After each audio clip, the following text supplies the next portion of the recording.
Talking back the night, let's take a look at a few stories that you may or may not have seen in the mainstream media. Probably may not have seen in the mainstream media over the last few days with Talking Back the Night regular Nathan Bray. Hello. G'day, Christian. G'day, everybody. Let's start with this one. Australian Coalition says the wealthy need tax reporting exemptions due to kidnap risk. That's right, Christian. The Abbott government is pressing ahead with plans to exempt about 1,000 Australian-owned private companies from a tax transparency measures after claims that the wealthy owners could face kidnapping threats. Now, after the kidnapping suggestion was raised at a coalition party meeting in March, the government confirmed it was, and probably got a lot of donations, it was looking to amend the disclosure rules in part due to concerns about risk to personal safety. Now, the proposal change would exempt private companies, say, such as those controlled by billionaire mining magnate Gina Rinehart.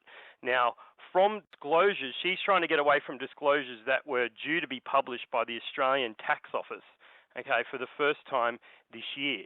So Gina Rinehart, who makes her fortune from Australian resources, which really belong to the Australian people. Yep. So Gina now needs to hide from the Australian people how much she's actually making off the Australian people. Her private tax records that were supposed to be disclosed, she's saying, if I put that out there, then I'm at fear of being kidnapped. Why would someone want to kidnap her?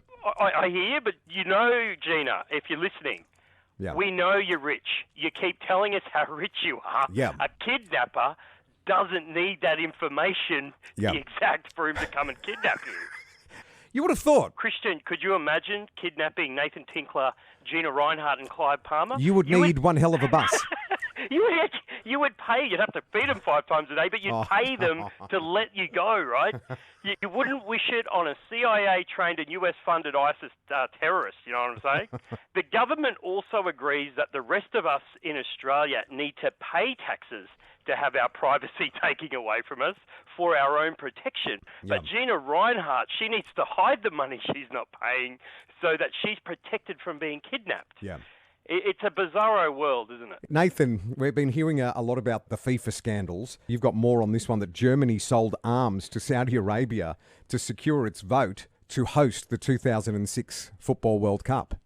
That's right. Germany allegedly sent arms to Saudi Arabia where they have beheaded 45 people this year, but when they stone the women now, apparently they use a much bigger rock. Now, and they did this in return for the Arab nation giving its support to Germany's successful bid to host the 2006 World Cup. Now, these claims were made by a legitimate source. This is Die Zeit, the newspaper over there. And they're the latest revelations to rock the scandal-ridden FIFA. Now, the newspaper claims that the German government, under then-Chancellor Gerhard Schröder, arranged for the lifting of an embargo of these arms sales to Saudi Arabia a week before the vote took place in Zurich in July 2000. Now, apparently, when Chancellor Schröder was asked about it, he said, I saw nothing. I see nothing. Now, some people in football say that football is the bomb, but it turns out it's bombs for football now. We cannot give you any cash, but here are some guns and bazookas. Which is just what they need, really. Oh, yes. Right? Because US President hopeful Rand Paul, he wants the classified documents exposing the Saudi connection to 9/11. These are the people we're dealing with.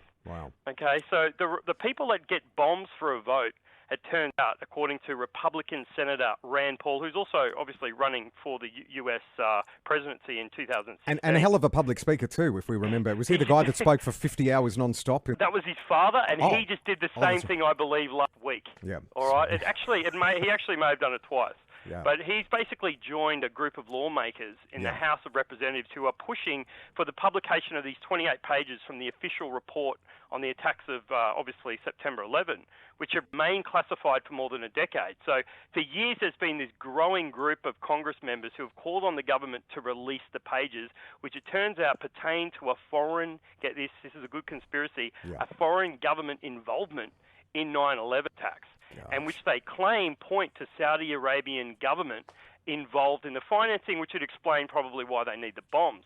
So Basically what he said is we're all calling today for the release of these 28 pages, which I think is really interesting. And he's actually introduced a bill called the Transparency of the Families of the 9/11 Act. Could you imagine, Christian, if it turns out that Saudi Arabia not only get bribed with weapons for a vote, but they're also funding 9/11 and hiding it from everybody. Those damn Saudis.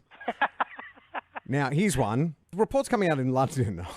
I don't know who's reporting it. Sewers are apparently overflowing with cocaine. Look, in London, the sewers are overflowing with cocaine. New research shows that London has the highest concentration of cocaine in its sewerage than the rest of Europe. So the daily average concentration of the drug in the London sewer, of course, is 737 milligrams per 1,000 people in 2015. It's the highest level in the 50 cities across Europe. And as a result of finding that out, I find it's interesting that they've now added cocaine sales to the GDP figures over there in Britain.